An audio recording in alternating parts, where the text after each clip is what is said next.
నారాయణపేట జిల్లా SP doctor Vineet ధామరగిద్ద Gundumal గ్రామ సభలో మాట్లాడుతూ గ్రామ సంరక్షణ కోసం ప్రతి ఒక్కరు కంకణబద్దులు కావాలని, వాహనదారులు డిఫెన్స్ డ్రైవింగ్ పాటించాలని సూచించారు. అరైవ్ అలైవ్ కార్యక్రమం ద్వారా రోడ్డు ప్రమాదాలను తగ్గించడం, ట్రాఫిక్ నియమాలపై ప్రజల్లో అవగాహన పెంచడం లక్ష్యమని తెలిపారు. ప్రధానంగా జిల్లాలో బ్లాక్ 12 ఉన్నాయి. దాంట్లో కూడా చాలా డేంజరస్గా ఒక 5 ఉన్నాయి. దానికి రోడ్డు టర్నింగ్ బాగా లేకపోవడం, లైట్ లేకపోవడం, అలాగే అక్కడ గుంతలు ఉండడం వల్ల ఈ ప్రమాదాలు జరుగుతున్నాయి.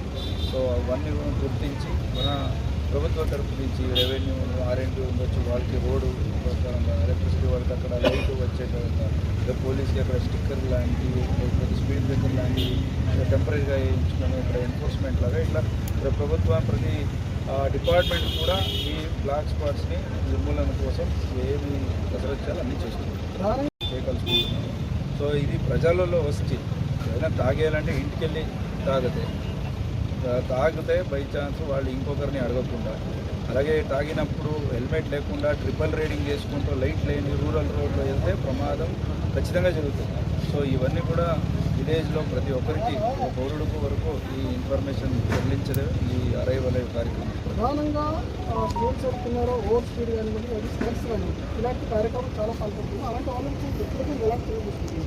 సో మైనర్ డ్రైవింగ్ చేస్తే ఇప్పుడు వాళ్ళ తండ్రిదండ్రుల కేసులు అవుతుంది. కేసులు అయితే వాళ్ళకి లైసెన్స్ కూడా క్యాన్సిల్ అవుతుంది. రాబోయే రోజుల్లో మీరు 18 దాటితే వాళ్ళకి లైసెన్స్ కూడా దొరకదు. ఇలాంటి ఒక స్ట్రిక్ట్ ఎన్ఫోర్స్మెంట్ చేయబోతున్నాం. అలాగే ఆల్రెడీ ఎగ్జిస్టింగ్ లైసెన్స్ హోల్డర్స్ని కూడా ఇలాంటి ఒక అడ్వెంచర్ చేస్తే వాళ్ళ మీద చర్యలు తీసుకొని లైసెన్స్ క్యాన్సిల్ చేపిస్తాము.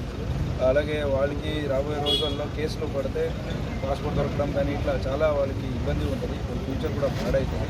సో వాళ్ళు ఒక మిస్ఇన్ఫర్మేషన్ వల్ల, అడ్వెంచర్ వల్ల ఇంకొకరు ప్రాణహాని జరగకూడదు కాబట్టి ఇలాంటి స్ట్రిక్ట్ ఇన్ఫర్మేషన్ తీసుకుంటాం. దానికి ముందు వాళ్ళ తల్లిదండ్రులకి ఇట్లా గ్రామానికి వెళ్ళి వాళ్ళ తల్లిదండ్రులకి అవేర్నెస్ ఇస్తున్నాం. వాళ్ళ పిల్లలకి ఇవన్నీ చేయకుండా, స్కూల్కి చాలా కాలేజీకి వెళ్ళి ఇలాంటివి చేయకుండా వాళ్ళు కూడా